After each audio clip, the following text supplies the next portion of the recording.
Os últimos dias foram alguns dos piores que o mercado de criptomoedas já viu. O Bitcoin sofreu uma de suas piores quedas de preço dos últimos 2 anos. E seguindo ele, o Ethereum caiu mais de 30% nos últimos 7 dias. E para complementar esse caos, o índice do S&P 500 caiu mais de 8% essa semana. Estamos oficialmente no momento de pânico do mercado. Então é por isso que no vídeo de hoje eu vou mostrar muitas notícias e tentar acalmar um pouco você, apresentando para você o porquê o mercado financeiro e de criptomoedas está indo de mal a pior e ainda por cima vou mostrar como você pode se proteger, como você pode aproveitar essas oportunidades que estão por vir agora. Se vocês gostam desse tipo de vídeo com atualizações do mercado, então não se esqueça de deixar o like aí embaixo e se inscrever no canal para não perder essas atualizações. Sim, o mercado está indo muito mal agora, então vamos entrar aqui no meu computador para ver o que está acontecendo. Começando pela capitalização do mercado cripto, está em 948 bilhões, ou seja, uma notícia extremamente negativa, porque acabamos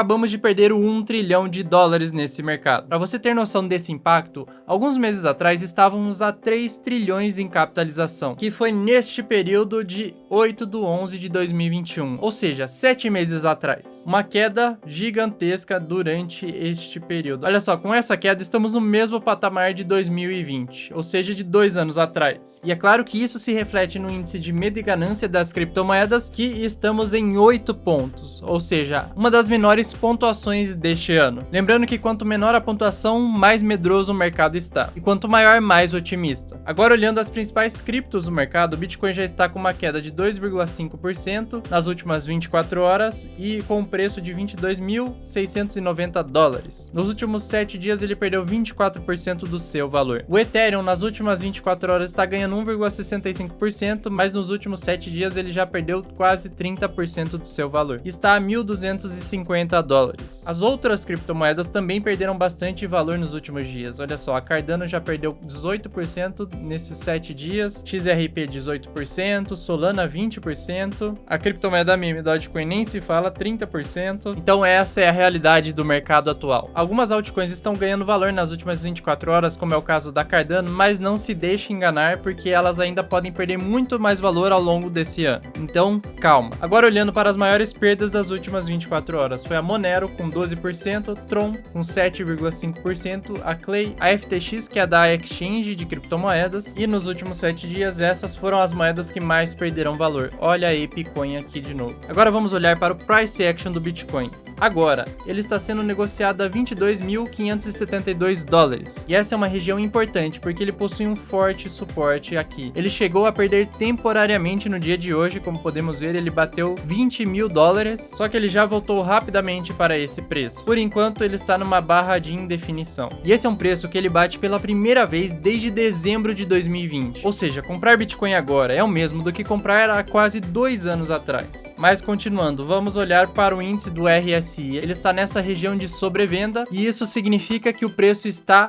barato, ou seja, ele está subvalorizado. Agora, colocando as médias móveis, o Bitcoin também bateu a média móvel de 200 semanas. E o que isso significa? Bom, ao longo da história, sempre que o Bitcoin atingiu essa média, ele acabou encontrando o fundo da sua queda. E também sempre foi um ótimo ponto de compra. Como podemos ver nessa região, ele bateu na média móvel e depois subiu bastante. Aqui aconteceu a mesma coisa, aqui também. Neste ponto também aconteceu isso. Mas vale ressaltar que apesar desses dois indicadores mostrarem que o Bitcoin está barato e é um momento de compra, não significa que o Bitcoin vai parar de cair. Por exemplo, nesse crash de 2020, o Bitcoin caiu mais de 50% abaixo da sua média de 200. Então não pense que pode ser uma ótima ideia gastar todo o seu caixa agora, porque o Bitcoin tem espaço para ir aos $18 mil e até mesmo cair aos $15.500. Seria uma queda de mais 30%, visto que o contexto econômico global não está melhorando. Agora, outra cripto que eu gostaria de focar nesse vídeo é o Ethereum, porque atualmente ele está em $1.200 e também atingiu a sua média móvel de 200 semanas, onde agora ele encontrou um suporte temporário. No RSI ele já atingiu 20 pontos, ou seja, também está subvalorizado. Agora vamos tentar buscar a primeira resposta para a pergunta: por que os mercados financeiros e de criptomoedas estão indo tão mal agora? Eu vou falar alguns motivos. Primeiro de tudo é que o sentimento em em geral dentro de todo o mercado é ruim. Isso não apenas falando sobre criptos ou ações. Na verdade, é praticamente toda a economia mundial que está assim. No Brasil estamos mal, nos Estados Unidos também. Europa, Ásia e todos os continentes estão em crise. Nos Estados Unidos, a dívida do cartão de crédito aumentou cerca de 20% e a inflação é a mais alta desde 1981. O preço médio da gasolina por lá está na máxima, assim como aqui no Brasil. Por lá, o galão está custando 5 dólares, um preço extremamente alto para eles. Aqui no Brasil, o preço médio está em R$ 7,21, muito caro. Se olharmos o gráfico mundial, a Venezuela é o país onde está mais barata a gasolina e o Brasil está numa posição intermediária dentro desse ranking. Hong Kong está com a gasolina mais cara de todas. Agora, olhando para esse quadro em geral, praticamente todas as empresas do setor de tecnologias entrou no bear market após a notícia do aumento da inflação. Como podemos ver, Microsoft já perdeu 10% nos últimos 5 dias, Google 8%, Apple 10% e o restante do mercado está extremamente negativo. Isso ocorreu após a notícia do aumento da inflação. E entre hoje e amanhã teremos uma notícia extremamente importante para o mercado, porque vai ter uma reunião decisiva do Fed sobre quanto eles vão aumentar na taxa de juros. Olha só, os Estados Unidos seguem atingindo seu maior nível histórico dos últimos 40 anos de inflação, o que contribui ainda mais para as pessoas ficarem com medo de investir em mercados de risco. O CPI, que é o índice usado para medir a inflação nos Estados Unidos, avançou mais de 1% em maio, ou seja, foi uma forte aceleração em relação à alta de 0,3% no mês anterior de abril, e superou em muito a previsão dos analistas que estavam estimando um avanço de 0,7%. Em comparação a outros anos, esse índice saltou 8,6%, sendo o maior nível desde dezembro de 1981, mostrando que a inflação dos Estados Unidos não está para brincadeira, está aumentando cada vez mais e não sabemos até onde ela vai parar. Consequentemente, o Fed está adotando uma política de aumento gradual nas taxas de juros, chegando já a 1% ao ano. Lembrando que lá nos Estados Unidos eles estão acostumados com taxas de 0% ao ano, ou seja, 1% é muita coisa para eles. E amanhã, na quarta-feira, o Fed fará outra reunião para a decisão de quanto eles vão aumentar ainda mais a taxa de juros. A expectativa é entre 0,5% e 0,75%. Se eles aumentarem mais, isso vai se refletir negativamente no mercado. Esse aumento na taxa de juros dos Estados Unidos causa uma maior pressão na valorização do dólar e o mercado fica menos atrativo para investimentos de risco, ou seja, as pessoas saem de bolsa de valores, criptomoedas e vão tudo para o dólar e renda fixa. Dessa maneira, o dólar acaba se valorizando e os outros investimentos se desvalorizando. Isso se reflete na cotação atual do dólar, que já subiu para 5,14%, ou seja, ele saiu de 4,8%, que estava no início de junho, e agora ele já subiu mais de 7%. E a tendência é que ele se valorize ainda mais ao longo do ano, porque as taxas de juros vão continuar subindo. Olha só, então como podemos ver nesse contador, amanhã ocorrerá novamente a reunião do Fed a respeito da taxa de juros. É claro que já podemos esperar que eles vão subir ainda mais, mas a questão é quanto. O mercado está precificando aqui na taxa alta um aumento entre 1,5% e 1,75%. Se o aumento for dentro do que o mercado já espera, provavelmente não teremos grandes oscilações. Mas se for muito acima do esperado, pode esperar muito mais queda pela frente. Temos que lembrar que o principal objetivo do Fed é controlar a inflação, e uma das ferramentas que eles podem utilizar para isso é aumentar a taxa de juros. E se a teoria de que a inflação já atingiu seu pico não se mostrar correta, pode ter certeza que o Fed começará a adotar posturas cada vez mais agressivas no aumento da taxa de juros. Então, duplas, vamos com cautela investir nas criptomoedas. Estamos vivendo um momento de oportunidades, mas temos que controlar nossas emoções. Bitcoin e Ethereum estão atingindo preços que não esperávamos nesse ano. Na minha opinião, esse é o momento de plantarmos a semente que vamos colher lá no futuro, daqui 2, 3, 4 anos. Eu sei que esse pode ser um momento difícil, de olhar tudo que você investiu cair, mas eu preciso dizer o seguinte, que é algo que eu sempre repito aqui. Quando o mercado está caindo, esse é o momento em que as emoções tendem a se sobressair. Eu sei que não tem como ser frio nesse momento e não sentir nada, porque o meu próprio patrimônio em cripto está derretendo. Mas é aqui que separamos os investidores novatos dos mais experientes. Eu sei que agora você deve estar abalado. Mesmo investidores maiores também sentem isso nesses momentos, principalmente pelo fato de que aparentemente as coisas podem não se recuperar tão rápido quanto muitos esperavam. Digamos que o mercado continue caindo pelo resto do ano. Se pergunte o seguinte: quanto tempo você planeja investir nesses ativos? Se é para o longo prazo, não tem por que você ficar tão preocupado assim. Afinal de contas, é normal passarmos por um momento de baixa em um prazo de 10 ou 20 anos, que é o período mínimo de um investimento de longo prazo. A verdade é que ninguém sabe onde é realmente o fundo das quedas. E como ninguém pode saber onde é o fundo, não gaste todo o seu caixa agora. Faça isso aos poucos, porque da mesma forma que não sabemos até onde ele vai cair, também não sabemos quando ele vai voltar a subir. Olha, não se preocupe, eu garanto que daqui a algum tempo as coisas vão melhorar. Muitas pessoas vão ficar com medo, outras vão surtar pensando que as criptomoedas vão cair ainda mais, só que olhando para o passado, em outros momentos de baixa, muitas pessoas acabam esperando achando que vai cair mais e tentam adivinhar o fundo, só que os ativos acabam se recuperando muito antes do esperado. Parafraseando Warren Buffett, seja ganancioso quando os outros estão com medo e tenha medo quando os outros estão gananciosos. A razão de eu falar tudo isso é que para o longo prazo eu estou totalmente otimista com as criptomoedas e o mercado financeiro. E claro, o benefício de estar vivendo um mercado de baixa agora é que veremos inúmeros projetos de cripto sendo eliminados. Vamos ver alguns chegando no fundo, mas tudo isso vai abrir oportunidades absurdas de compra, que não vamos ver novamente no futuro. Tudo isso vai mostrar também quais são os projetos realmente robustos para sobreviver no longo prazo. A cripto que sobreviver a esse bear market já vai ter passado por um baita filtro. Então mantenha a disciplina de longo prazo. Eu sei que quando você está no lucro é muito mais fácil manter essa disciplina e o foco no futuro do que quando a sua carteira está derretendo 40% ou 70%. Então, para conseguir fazer tudo isso, não foque tanto em seu patrimônio, pare de olhar o quanto a sua carteira subiu ou caiu. Foque na sua estratégia e compre os ativos que você realmente quer levar para o longo prazo. Eu sei que o mercado não está lindo, mas se você ficar consumindo informações negativas todos os dias, poderá ficar emocionalmente abalado e em um estado de pânico. Quando somos movidos pela emoção, a chance de fazermos besteira é altíssima. Então agora, não se exponha ao risco da ruína. Eu já digo logo de cara que não é fazendo trade e nem se alavancando que você vai ganhar dinheiro. Eu sei que essas não são formas de você ganhar dinheiro, porque quem ganha aqui é a corretora. Pessoas que fazem esse tipo de operação não duram no longo prazo. Utilize apenas o seu dinheiro e se você não tiver muito, procure formas de fazer uma renda extra. Cada dinheiro que você investir agora será uma semente para você colher lá no futuro. Então foque o seu tempo nisso, em ganhar mais dinheiro, cuidar da sua saúde e não fique se martirizando com o seu patrimônio em queda, porque esse mercado em baixa pode durar mais 12 ou 24 meses e não tem necessidade de você ficar sofrendo por tanto tempo. Depois de abrir o meu coração aqui com você, vamos continuar com nossas notícias. Outro fator externo que está impactando diretamente o mercado é a alta do preço de petróleo, que está chegando acima dos $120 o barril, sendo um dos maiores níveis em mais de 2 meses. E como podemos ver nesse gráfico da evolução do preço do barril do petróleo, estamos nas máximas. E isso está ocorrendo por diversos fatores. Um deles é o conflito entre a União Europeia e a Rússia, porque a União está querendo chegar a um acordo de proibir as importações de petróleo da Rússia. Isso tudo é fruto da guerra que está ocorrendo lá. E essa escalada no preço do petróleo ocorre conforme crescem as preocupações de que as sanções, tendo a Rússia como alvo, prejudiquem o fornecimento de energia para o restante do mundo. Então, apesar de ser um conflito pontual, ele está afetando o mundo todo. No contexto atual, mesmo antes da invasão da Ucrânia, a oferta mundial de petróleo já não conseguia acompanhar a demanda na retomada da atividade econômica após as paralisações por causa da pandemia. Porque à medida que as pessoas foram voltando à sua rotina normal, elas foram utilizando mais petróleo, só que a oferta estava extremamente baixa. Outro impacto que está agravando o preço do petróleo é que a China está voltando às restrições relacionadas à Covid-19. E isso está despertando a esperança de que a demanda por petróleo volte a aumentar na China. Ou seja, maior demanda e pouca oferta, o preço sobe. Olha, quando o preço do barril do petróleo sobe, basicamente tudo que está relacionado a ele sobe também. E isso afeta diretamente a sua vida. E esse aumento você já consegue perceber com a gasolina chegando a mais de R$7 o litro. O gás de cozinha, que também é um derivado do petróleo, está subindo de preço, chegando a mais de R$100 o botijão. Aqui, por exemplo, eu pago mais de R$120. Então, como você pode ver, tudo está ficando mais caro. Olha só, a importância do petróleo para o planeta. Ele é importante na produção de combustíveis para automóveis, como a gasolina e o óleo diesel, funcionamento das usinas termoelétricas, que produzem energia elétrica, que não é tão importante no Brasil assim, mas no restante do mundo, como na Europa, é extremamente importante, e também é utilizado na fabricação de plásticos, tintas, borrachas e outros produtos. Ou seja, ele está na base do nosso consumo. Para os alimentos chegarem no supermercado, eles saem da feira e utilizam óleo diesel nos caminhões para transportar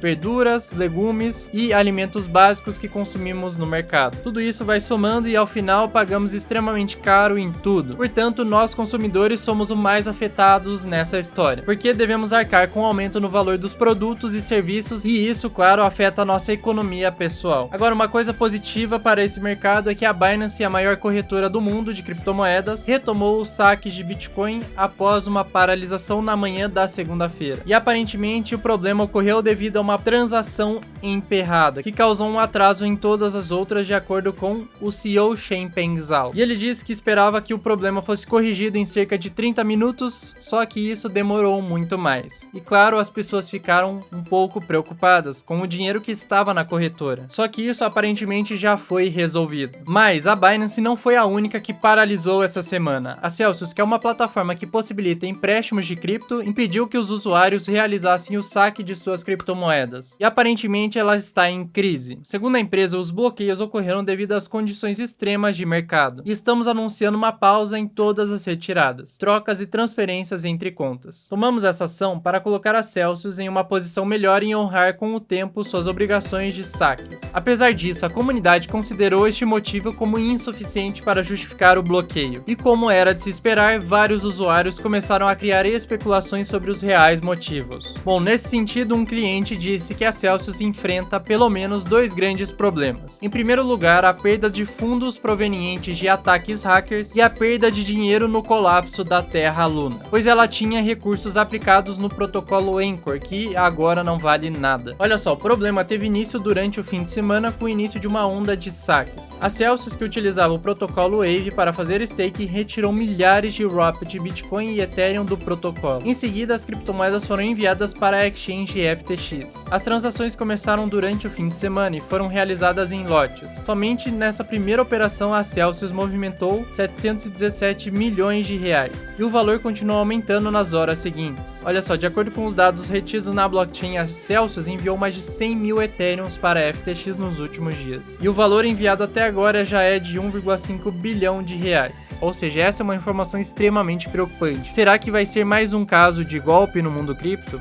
Eu espero que não, porque a Celsius é uma plataforma extremamente grande e muitas pessoas confiavam nela. E para finalizarmos, houve mais adiamento no Ethereum 2.0. Os principais desenvolvedores da rede se reuniram para decidir atrasar a chamada bomba de dificuldade, que é um fator fundamental para a tão aguardada merge no Ethereum, e fará a migração da rede de Proof of Work para o Proof of Stake. Já perdi a conta de quantas vezes eles adiaram essa atualização, e isso acaba sendo uma notícia negativa para Ethereum, porque quem se lembra do jogo Cyberpunk sabe que ele foi extremamente adiado para depois ser lançado às pressas totalmente bugado. Eu espero que não ocorra isso com o Ethereum. Mas essa bomba de dificuldade foi implementada no código do Ethereum em 2015, como uma medida para forçar validadores a aceitarem o Demerge, as novas atualizações. Nessa última quarta-feira, eles testaram algumas coisas da Demerge. Depois desses testes e inúmeras falhas na atualização, os desenvolvedores apresentaram a proposta de melhoria da Ethereum e também atrasaram essa bomba de dificuldade para agosto de 2022. Então ainda temos mais 2 meses até a atualização do Demerge. E ela já passou por 5 adiamentos. Ou seja, para nós entusiastas do Ethereum 2.0, não é de se esperar que houve mais adiamento. Claro que essa notícia agravou a queda nos preços da Ethereum. De acordo com um dos desenvolvedores, ele disse que a atualização será feita no final de junho. Vamos ver se realmente será verdade, mas provavelmente vai ser lá para agosto. Até lá, vamos aguardar. Agora, a grande questão que fica é, até quando vão essas quedas? Para saber isso, se inscreva aqui no canal e acompanhe os próximos vídeos que vamos descobrir lá. E é claro que esse vídeo está sendo patrocinado pela Crypto.com. Você abrir a conta utilizando o nosso link, você receberá $25 em CRO, que é a criptomoeda nativa da plataforma, e eu já aviso que você só poderá utilizar esse dinheiro se pedir o cartão de nível 2 ou superior, ou seja, precisa depositar pelo menos R$2.500 lá. Lembra que não existe dinheiro fácil, mas eu recomendo esse tipo de serviço porque eu utilizo no dia a dia e confio na plataforma. Se você pretende adquirir o cartão da Crypto.com, saiba analisar bem o risco, porque você terá que comprar a CRO, que é uma criptomoeda altamente volátil.